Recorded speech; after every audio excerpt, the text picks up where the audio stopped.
and universities tuition free. It is dealing with another crisis in higher education, and that is that millions of Americans, some young and some not so young, have oppressive and outrageous levels of student debt. Anybody here with student debt? Yeah. I just came from a meeting 2 hours ago where a young woman stood up and said she was $150,000 in debt. How much? Stand up, please. $350,000. I went to medical school, Okay. and I started at maybe $200,000, and in less than 5 years, I'm up to $350,000 with interest. Did you graduate medical school? Yes, I did. Okay. Yay. Okay.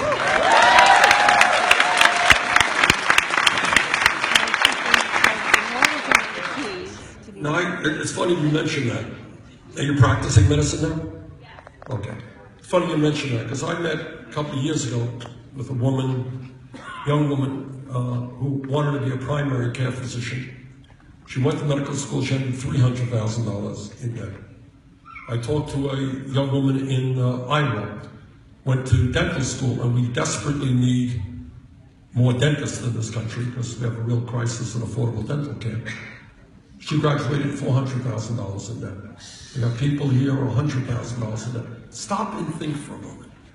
I mean, this is what I mean by the status quo. This is what I think about accepting the current reality. Why should people be punished severely, impacted for decades, for the crime of what? Trying to become a doctor? We desperately need more doctors. We desperately need a well-educated population.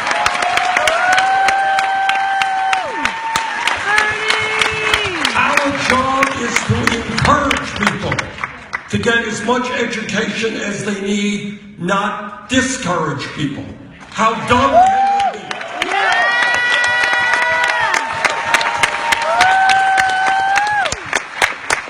So what part of our agenda in higher education is not only to make public colleges and universities tuition free, but also to allow people who are mired in large amounts of student debt, or student debt in general, to be able to refinance their debt at the lowest interest rates they can find.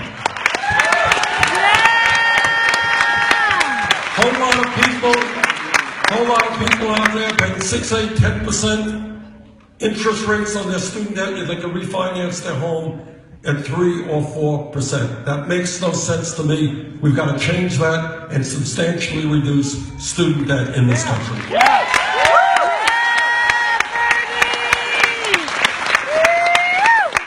You know, people say to me, you know, Bernie, you're such a lovely guy, you're giving away all of these things. You know, how are you going to pay for this one? Pretty expensive proposition. It's about $70 billion a year to do what I want to do for higher education. And I will tell you exactly how we're going to pay for it. When Wall Street's greed and recklessness resulted in the collapse of Wall Street, they went running, Wall Street went running to the Congress and they said, oh, bail us out, bail us out. Congress gets my vote, bail them out. Now I believe that it is time for Wall Street to help the middle class of this country, which is why I believe we should have a tax on Wall Street speculation.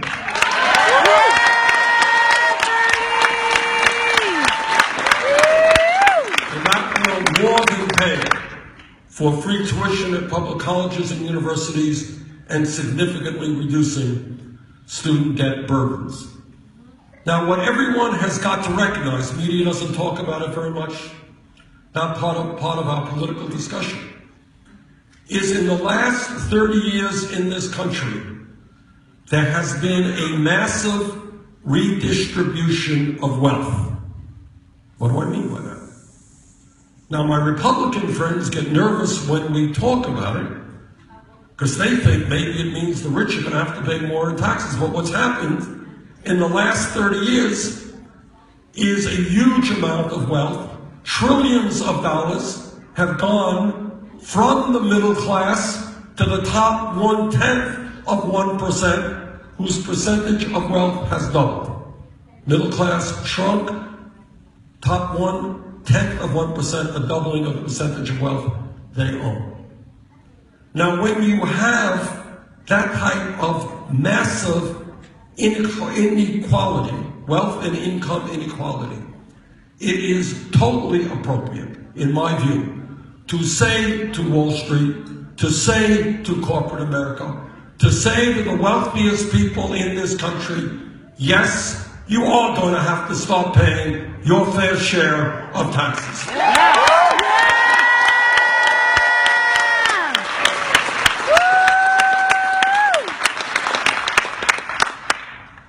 Now, when we talk about our responsibility as adults, as parents, and as I said, I'm a grandparent of 7 beautiful children. When we talk about our responsibilities, I can't think of anything more important than making certain we do everything possible to leave this planet in a way that is healthy and habitable to future generations. That is a moral responsibility.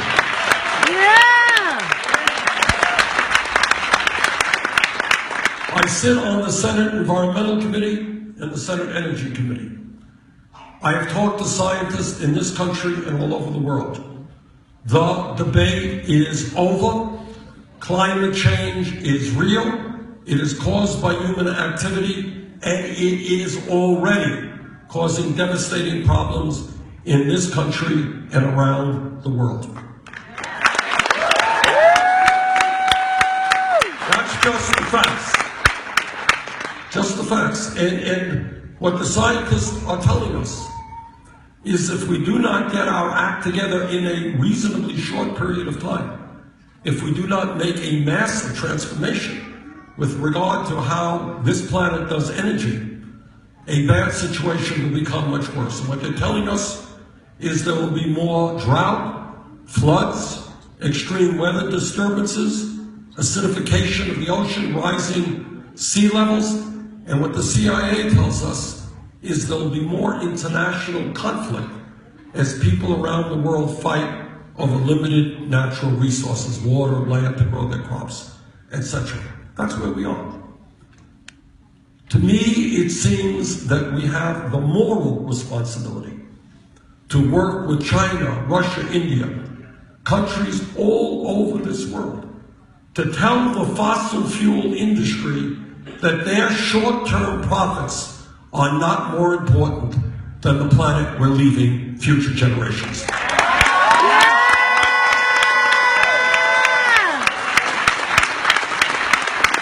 We can and must, as a nation, transform our energy system and become a model for the world in moving toward energy efficiency and such sustainable energies as wind, solar, geothermal, biomass, and other forms of sustainable energy.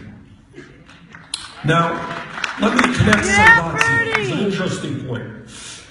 And that is that I find it rather amazing that not one Republican candidate for president will come before you, will stand here at this podium and say, yeah, I agree with the scientific community.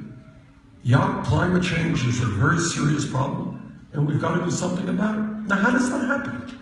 How do you have virtually, few exceptions, but virtually an entire major political party that rejects science? And the answer is a pretty simple but sad answer. And that is when you have a corrupt campaign finance system, when you have a situation where if any Republican candidate talked about the reality of climate change, on that day, the Koch brothers, who have made most of their money through fossil fuel, ExxonMobil, the entire fossil fuel industry would say to that candidate, you are finished. You're not going to get any more campaign financing from us. So when I say to my Republican colleagues and the presidential candidates, worry more about the future generations of kids in our country and kids around the world, worry more about them than where you're getting your campaign contributions. Do the right thing.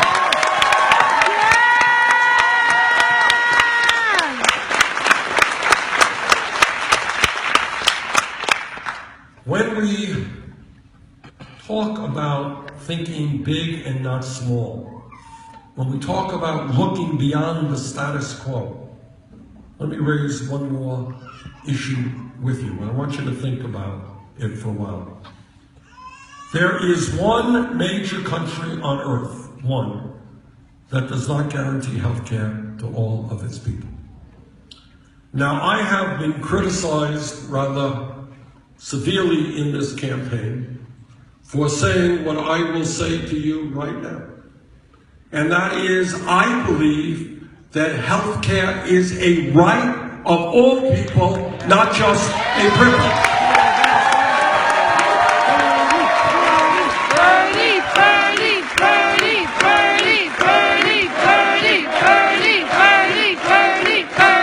Now, I understand the power of the private insurance companies. I understand that power. I have been in Congress for 25 years. I understand the power of the pharmaceutical industry. But I believe if we stand together as a people, we can in fact take them on. We can in fact bring about a Medicare for all single-payer program.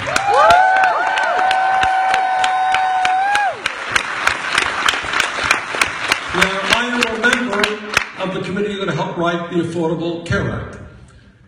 And I believe the Affordable Care Act has done a lot of good things for the people of our country. We have done away with the obscenity of pre-existing conditions. You all remember that? Yes. This insanity by which the private insurance companies say, well, we'll insure you for anything except what you needed most. That's gone. We have expanded health insurance to some 17, 18 million more Americans, not a small thing. We have done away with discrimination against women who are being charged higher prices for the crime of being a woman. But let's also be honest. Despite the gains of the Affordable Care Act, 29 million Americans have no health insurance today. Despite the gains of the Affordable Care Act, millions of Americans, including many in this room, I guess, are underinsured with high deductibles and high co-payments. That right? Yeah. All right, what kind of deductibles do we have out there? 5,000. 6,500? Okay, anybody else? 5,000. 5,000? 7,000, okay. 13,000 for a larger family? Family of four? Okay. Now, what happens when people have high deductibles and they don't have cash in their pocket? What happens? They don't go to the doctor. And what happens when you don't go to the doctor? You get sicker. This is the insanity of a dysfunctional healthcare system. Some even It die. is not cost effective to say to people that you should not be able to go to the doctor when you need to go to the doctor. Not only does that prevent suffering, but it saves the system money. You don't go to the doctor, you get sick, you end up in the hospital at great expense to the system, and even worse. I have talked to too many doctors in Vermont and around this country who tell me that people walk into their offices much, much sicker than they should have been. And they say, why didn't you come in here 6 months ago when you first felt your symptom? And people would say, well, I had a high deductible, I couldn't afford it, or I didn't have any health insurance. Some of those people don't make it, because by the time they walk into the doctor's office, it is too late. We lose thousands and thousands of people a year who don't go to the doctor when they should. And then on top of that, you have the insanity of 1 out of 5 Americans not being able to afford the prescriptions their doctors write. Think about that for a second. How crazy a system is that? You go to the doctor because you're sick, doctor makes a diagnosis, and you can't fill the prescription the doctors write. And then it turns out that the drug companies are charging us by far the highest prices in the world for prescription drugs. Highest prices in the world. 1 out of 5 Americans can't afford to fill their prescriptions. Elderly people cut their pills in half. And last year, 3 major drug companies made $45 billion in profit. Trust me, if you elect me President of the United States, the pharmaceutical industry will not continue to rip off the American people.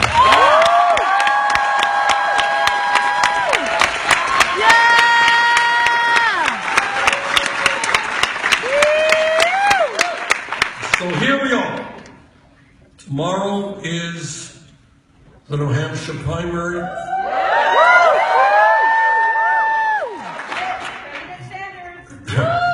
The first primary in this year's presidential campaign. Yeah.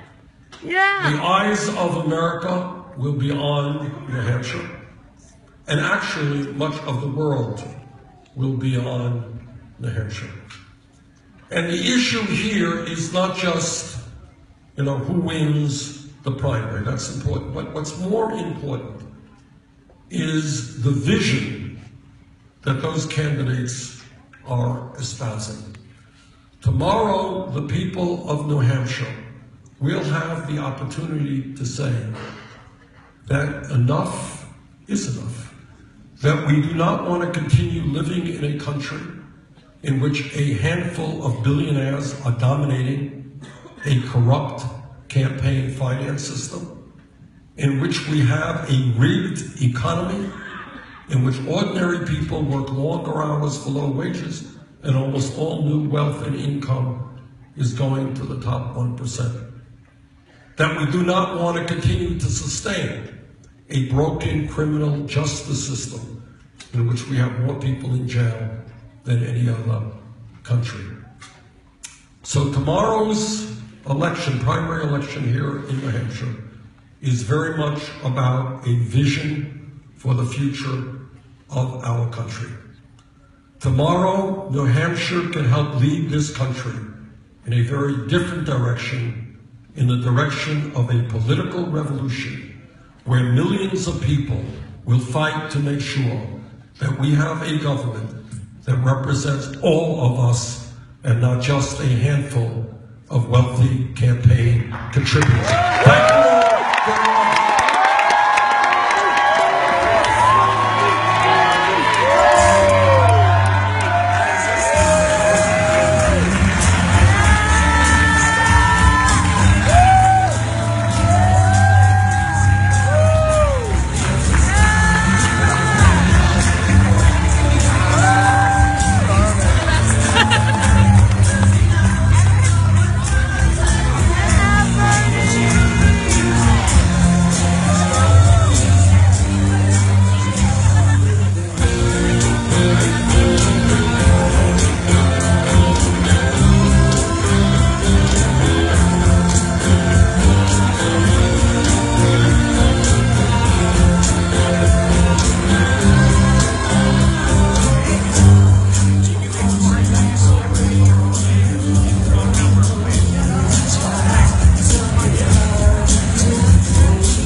All right, here I am.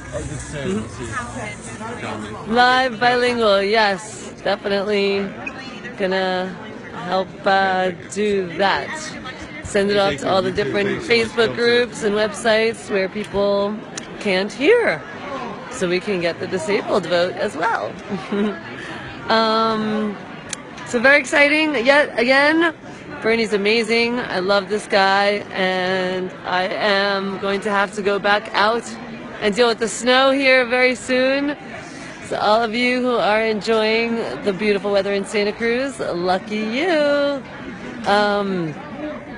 Found out something kind of exciting. I am actually going to see about running, I should say, for the House of Representatives. How crazy is that?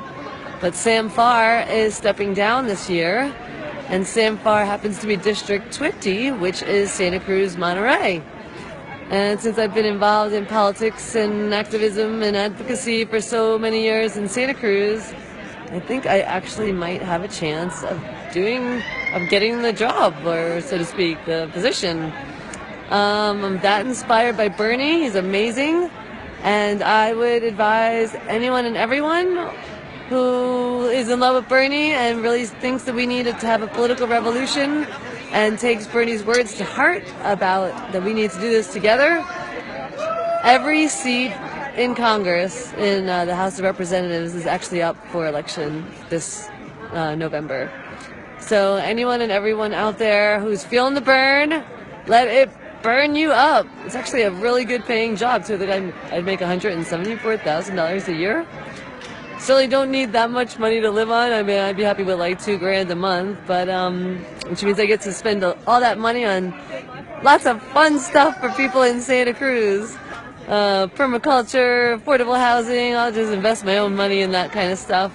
So this is the beginning of my plugs for running for the House of Representatives here, and definitely all about sustainability, accountability. I'm gonna have live streams, gonna talk to people, have the whole town hall meetings, and be streaming stuff. I'll probably have like a Reddit website where you can put your ideas, and those ideas will have Congresswoman Rose, yeah.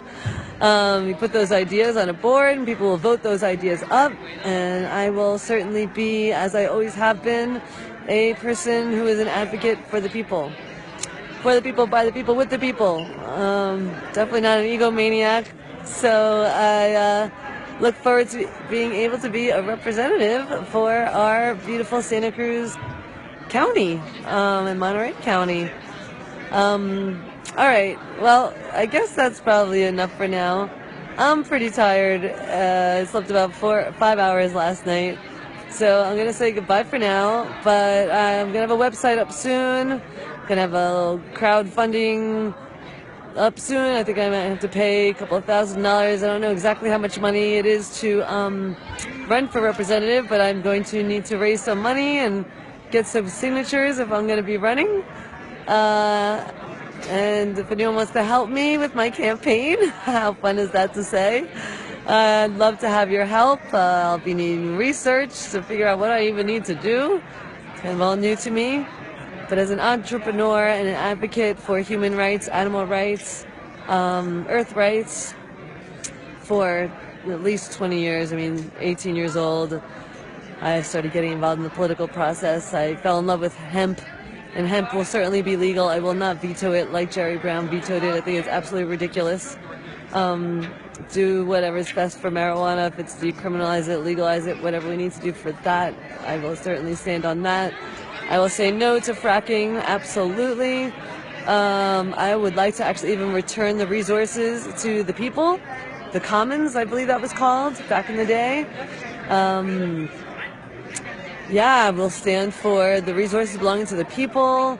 Definitely I'm a pro-peace person, so very anti-war, but pro-peace. I like to be pro about my beliefs as opposed to anti, because we need to be focusing on the goal, what we do want, as opposed to focusing on what we don't want. So, yeah. Of course, clean technologies, of course, campaign finance reform, equal pay, all that stuff, whatever Bernie, pretty much everything that Bernie stands for, I'm so in support of his platform that you can be sure and absolutely positively certain that I will be standing beside with Bernie on everyone so far, every one of the things that he stands for. Also believe for sure in gun control. Definitely want there to be a background check. Maybe if I can figure out if we get enough people together to create rental control so we don't have to deal with the gentrification that's been going on in Santa Cruz. So those of us who might not want to make like a ton of money or just is happy enough with our simple jobs of, I don't know, putting flowers together, growing flowers, farmers, but we want to live in beautiful Santa Cruz. I don't think that we need to be like a six-figure tech person in order to be able to live in beautiful Santa Cruz. I think it should be a place where anyone and everyone has the opportunity to live. So I will definitely be supporting rent control. And whatever else my constituents would want. Of course, as long as it is in alignment with the most people getting what they need, not necessarily everyone getting what they want. Definitely the whole factory farming, that will be out. I would love to have cameras on cops. I would love to have cameras in factories. I will definitely make sure workers' rights are protected. I will make sure living wage for people, home leave for women when they have babies, or for the men if they decide they want to be the ones to stay home with their babies. Drug reform, instead of drug reform, be rehab for people instead of people going to jail. Definitely want to eliminate the whole privatized jail systems. So yeah, like I said, a lot of what Bernie believes are things that I believe in, which is why I am so gung-ho on this campaign and so ridiculously excited to be a part of this. And I look forward to seeing how much more excited you guys are going to get and who might want to run or who might want to help me with my campaign. So you all got kind of one of my first biggest plugs, definitely my biggest plug. And I look forward to hearing more about what you want and how I can best serve you. Right now, how I could best serve this campaign and get you the most and the best information. Bernie rocks. I'm in love, ridiculously in love. Never thought at my youthful age that I would say I'm in love with a 74-year-old man, but I am. And of course, it's just a heart thing. It's a heart, it's a soul, it's a belief, it's a value, it's a moral. Jane, of course, is absolutely amazing. Love you, Jane. If you ever wind up reading this or seeing this, adore you. You're absolutely vibrant and vital and gorgeous, and I'm so happy that you have the most amazing man standing beside you. And then you, I am certain, are an amazing woman, supporting him through all this. It's definitely crazy. I can see it. It must be nuts for you, and I thank you and honor you so much for standing by your man. I think you are going to make an incredible First Lady, and I look forward to working with the both of you in the very near future. All right, there's my plug for now. I love you all, and I will see you in the future, near future. And now I gotta go brave this storm. So say a prayer for me, please, that I get home safe. And I'll see you on the flip side.